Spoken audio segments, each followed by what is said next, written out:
Buildings like the Taj Mahal, Empire State Building, and the Eiffel Tower seem to get all of the attention, but there are many other properties that test the limits of opulence and grandeur. From desert skyscrapers to German palaces, we're counting down the 10 most impressive buildings in the world.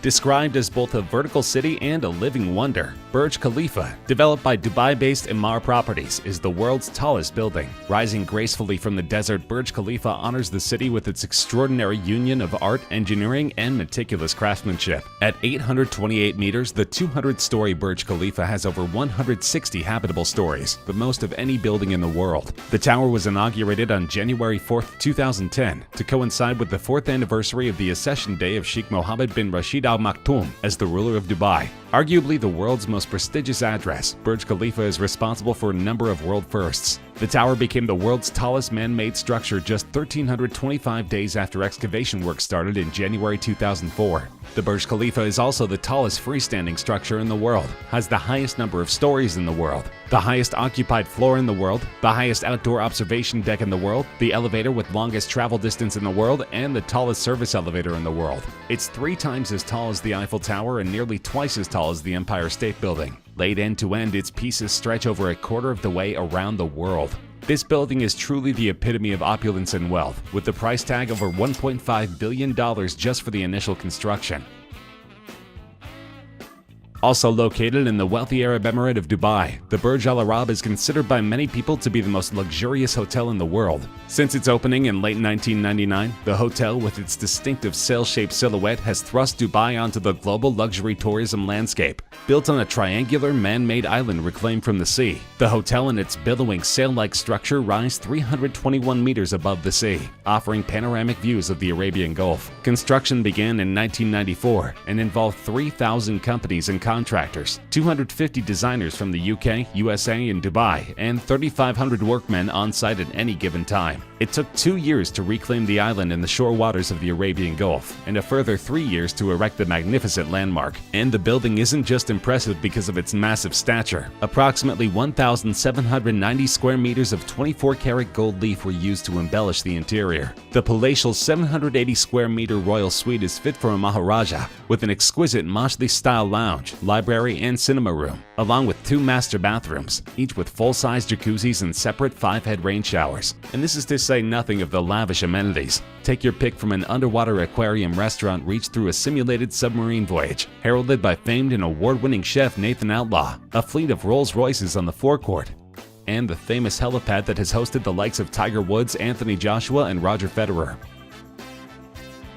Not to be confused with the tiny European nation of Liechtenstein. Liechtenstein Castle is located in the southwest state of Baden-Württemberg in Germany, overlooking the village of Hunau. The castle is actually a hunting lodge, built on the ruins of a former castle, and the current structure was completed in 1842. It was built in a pseudo-medieval style, which was in vogue in the 19th century. Since then, it has grown in both size and notoriety. Famously, it competes with Neuschwanstein Castle, which was the model for the Disney Castle. As such, the residents around the Liechtenstein property prefer the term Little Fairy Tale Castle, and it's easy to understand why. The massive structure is packed with royal chambers, an ornate courtyard, and an armory full of vintage artillery and cannons. The castle's outer escarpment opens up directly onto a cliff. Though it looks precarious, the building is safely secured, hopefully guaranteeing that it will stand for another 1,000 years. This tilting tower is a household name. The gentle lean of the 14th century Italian structure is immediately recognizable. In 1172, Donna di Bernardo donated 60 silver coins to the local cathedral for the purchase of stones to be used in the base of a new bell tower. The next year, construction of the tower began, and almost immediately there were problems. The tower site sat on soft ground composed mostly of clay, fine sand, and shells. By the time the builders finished the second floor in 1178, the tower was beginning to lean. But then construction was halted for almost 100 years, as Pisa fought wars against Genoa, Lucca, and Florence. This may have been a lucky break, as modern analysis says that the tower definitely would have toppled had construction continued without time for the soil to settle. Thus, what could have been a fatal architectural flaw became the defining feature of an otherwise unremarkable tower. Today, the Leaning Tower of Pisa is one of Italy's top tourist destinations. The tower gathers over 5 million visitors each year, and it makes about €21 million annually.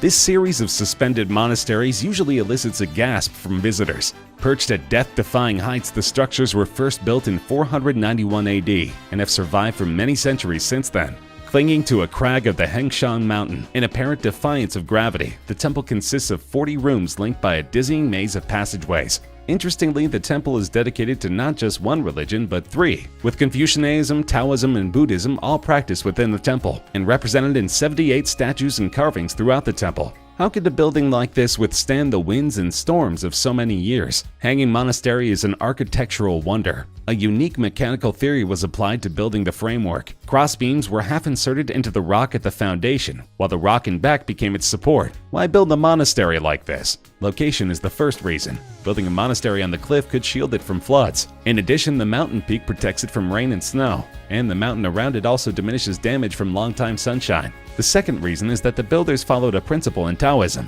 no noise, including those from rooster crowing and dog baying, so from the upper ground all noises drop away.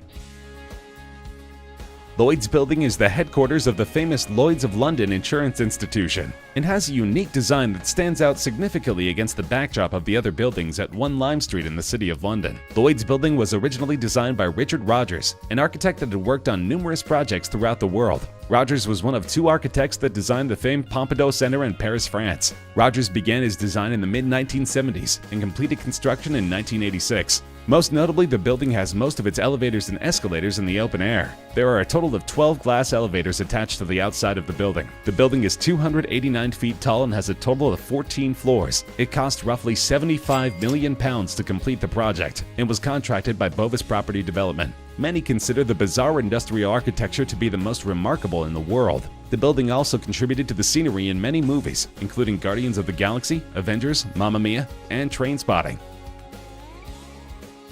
Paro Taksong, also known as the Tiger's Nest Monastery, is a small religious complex hung far up on a cliff overlooking a spectacular valley. It is one of only a handful of locations where the second incarnation of Buddha is believed to have practiced. The monastery itself is located in a dramatic setting, perched on a high cliff some 3,000 feet above Paro Valley and a vertiginous 10,240 feet above the sea level. The route to the top is difficult. It takes a 2 to 3 hour trek to reach the cave, walking amidst the beautiful shady pine forests. The Paro Taksong Monastery consists of 4 main temples which are interconnected with staircases carved on the rock. The interior of the Taksong Monastery reflects the luxury and wealth in the finest way. While the dome of the monastery is gold-plated and decorated with illuminating golden idols, the inside of Paro Taksong consists of a hall with thousands of Buddhas carved on a rock. Along with this, a large statue of a tiger fills up the space, signifying the famous legend of Guru Rinpoche and the tigress. Falling Water, or the Kaufman Residence, is one of the most famous private homes designed by architect Frank Lloyd Wright. Built in 1935, the house was designed to protrude over a waterfall on Bear Run in Stewart Township, Pennsylvania.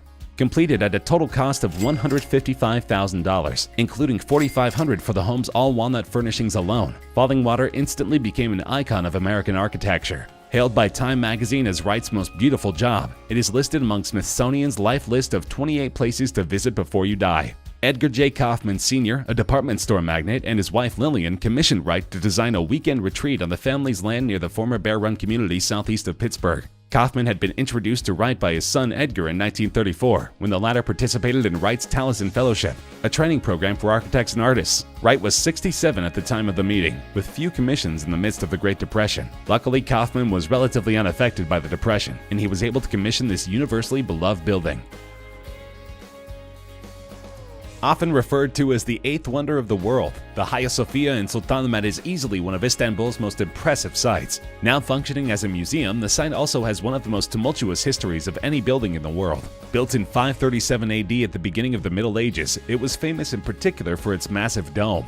It was the world's largest building and an engineering marvel of its time. It is considered the epitome of Byzantine architecture and is said to have changed the history of architecture. From the date of its construction in 537 until 1453, it served as an Eastern Orthodox cathedral and the seat of the Ecumenical Patriarch of Constantinople. Then, due to a power struggle in the church, it was converted into a Roman Catholic church. After the Crusades, Constantinople fell to the attacking Ottoman forces on the 29th of May in 1453. In accordance with the traditional custom at the time, Sultan Mehmet II allowed his troops and his entourage 3 full days of unbridled pillage and looting in the city shortly after it was captured. In this process, the Hagia Sophia was looted and eventually converted into a mosque. It existed in this form until 1935, when the first Turkish president and founder of the Republic of Turkey, Mustafa Kemal Ataturk, transformed the building into a museum. It now stands as one of the greatest examples of Ottoman architecture, though it still contains beautiful mosaics from its period as a church. Antoni Gaudi is one of the most iconic architects in history. His Modernista movement is characterized by the predominance of the curve over the straight line, by rich decoration and detail, the taste for asymmetry, a refined aestheticism and dynamic shapes.